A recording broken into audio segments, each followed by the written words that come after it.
Esse é o Café com Sêmen de número 192. Eu estou começando aqui imediatamente ao 191. Estou aqui penteando o cabelo porque eu estou com calor. Enfim, eu só mudei de lugar aqui para parecer que é outro cenário, sei lá. Então esse Café com Sêmen é uma complementação do outro, né? Então o Café com Sêmen anterior foi... O episódio anterior foi como passar um caso. E esse é como cobrar do interno de forma justa. Então, na verdade, tá inferno aqui? Eu tô sem óculos. Ficou inferno ou tá interno? Deixa eu escrever de novo então. Como cobrar do interno de forma justa. Agora acho que tá interno. Na outra tava inferno. Ou tava interno. Não tô enxergando nada. Peraí. Inferno, né? Como cobrar do interno. Tá escrito interno aí, gente? Me fala aí. Como cobrar do interno de forma justa. Então, esse é um complemento ao Café com Sêmen anterior, né? Então, outro ponto aqui importante, né? Se o Café com Sêmen anterior... Peraí que meu cabelo tá todo esquisito, cortei hoje. Se eu comecei o Café com Sêmen anterior perguntando pro aluno se ele quer fraudar o processo de passar caso, né? Então, assim, você quer fraudar para passar o caso pro aluno, pro preceptor, né? Sua ideia é, de fato, fraudar, né? Que é você chegar e decorar e fazer o que você tem que fazer de forma decorada e pronto, tocar o barco. Beleza, não é isso. Você está querendo, de verdade, passar um caso. Beleza, você como preceptor, né? E aí tem uma máscara de uma virtude que é um grande problema para o preceptor, que é a tal da liberdade, né? Muitos preceptores, enfim, não estou falando de mim também, né? A gente tem que tomar cuidado com isso.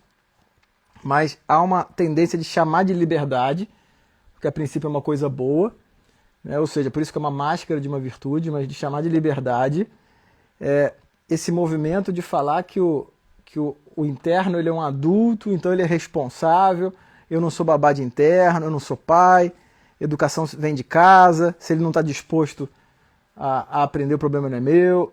Isso é injusto.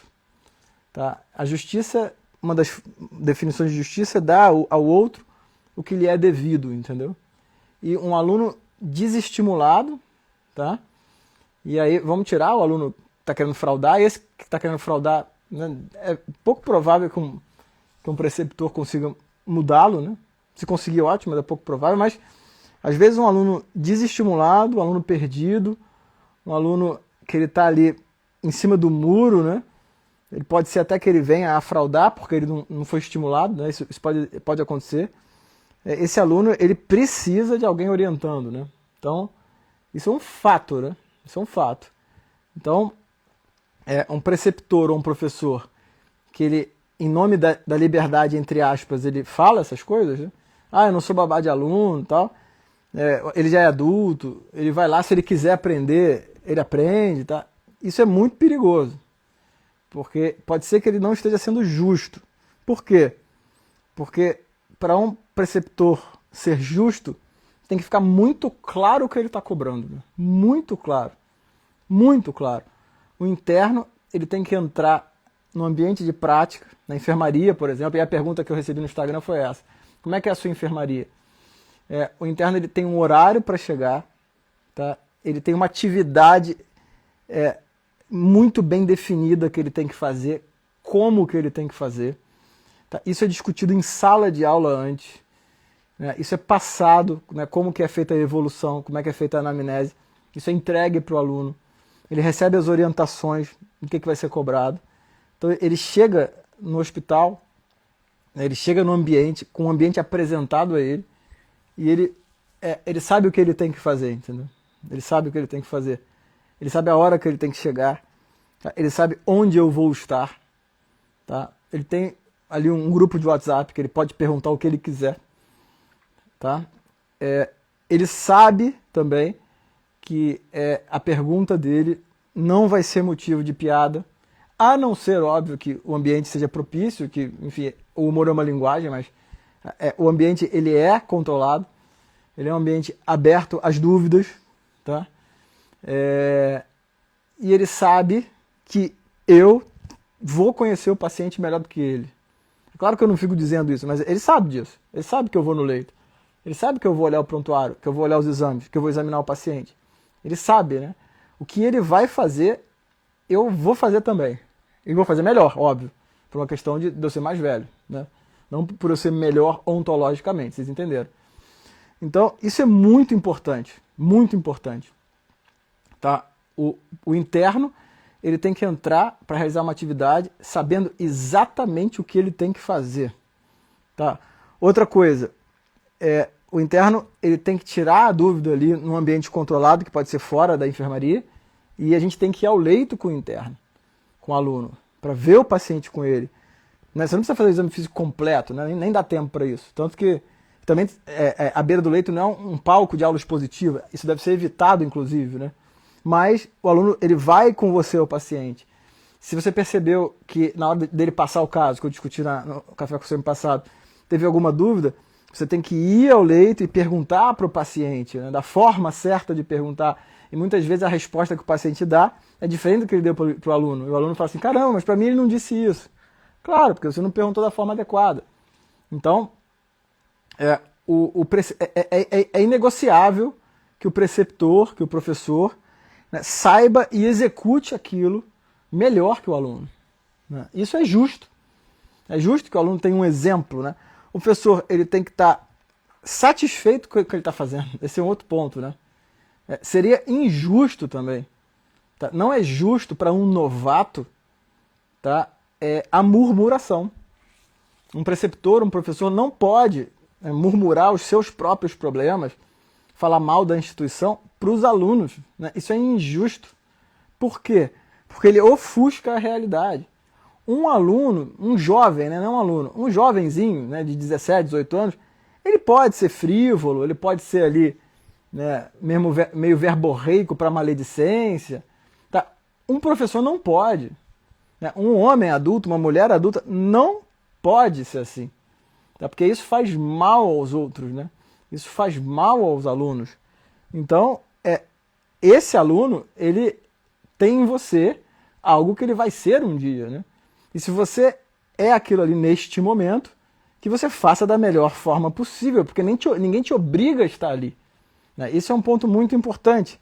Né? Não é justo com o aluno que você despeje os seus problemas nele. Tá?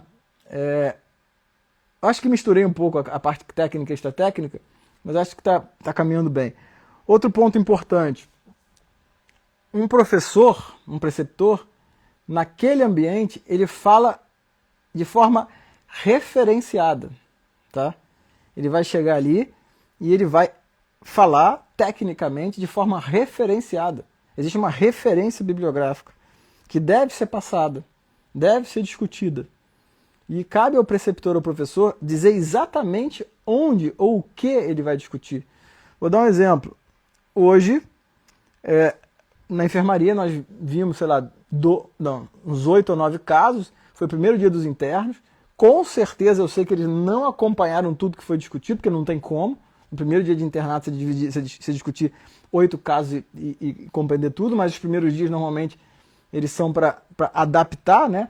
Justamente para aquilo que eu falei, né? Para o aluno conhecer a residente, né? Rever o ambiente. No meu caso ele já conhece o ambiente, mas rever ali o ambiente, saber a hora que ele vai me encontrar, saber o humor com que ele vai me encontrar, né? Isso é importante. São alunos, às vezes, que não tiveram uma relação direta comigo o tempo todo, então eles vão ter pela primeira vez. Então eles têm que saber a forma como eu sou na enfermaria, que é a forma como eu sou em qualquer lugar, né? Mas a gente sabe que as distâncias criam fantasias. E às vezes, assim, os alunos falam, depois de 11 semanas rodando, caramba, eu achei que você era assim, mas você é assado. Então você tem que mostrar que você está disposto a trabalhar e ensinar, né? Então isso é muito importante.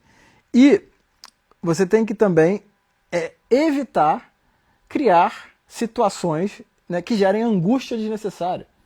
Por exemplo, amanhã vocês têm que saber o tratado de asma do GINA 2026, né, que você tem que prever o futuro, que ano que vem vai sair um, você tem que saber. Né? Ah, não, então abre o livro e estuda, né? Ah, onde que eu estudo assim, nefropatia por IgA? Abre o livro e estuda. Não. Cara, vamos pegar o Harrison. Pega ali o capítulo tal do Harrison. Por exemplo, o comando que eu dei hoje foi para todos os alunos estudarem hipertensão pulmonar.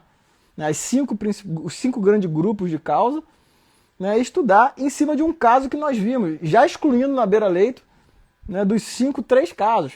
E eu fazendo junto com ele as perguntas necessárias para excluir algumas outras causas. Então foi um caso que um aluno viu, contou a história, né, nós fomos à beira-leito, vimos ali o exame físico dele, tinha uma dúvida sobre a palpação do abdômen, né, essa dúvida foi tirada, à beira-leito, e rapidamente foi entregue para o aluno, né, estudar um tema que vai demorar ali 20 minutos para estudar. Inclusive esse tempo é bom para você explicar. Olha, eu espero que vocês estudem 20 minutos todo dia, nos casos, ou um pouquinho mais, um pouquinho menos, porque senão você cria uma ansiedade desnecessária, né, que é falsa, né? A gente sabe, no internato eu estudava bastante, estudo até hoje, mas assim, né, o dia tem 24 horas, eu não posso ficar 8 horas no internato e falar que eu estudo 20 horas depois, porque não dá tempo. E eu preciso dormir também. E o interno precisa descansar. Esse é um ponto, né? O descanso, ele faz parte do trabalho. Então, o horário do internato também, o descanso ele não está em lazer, ele está ali no horário do internato. Então o aluno tem que dormir. E ele tem que saber exatamente o que ele tem que estudar, entendeu? Então esse é um ponto importante de como cobrar do interno de forma justa. Eu acho que o primeiro ponto é esse, né? Quais são as características, né, do preceptor e do professor e como ele deve se comportar, que eu já falei.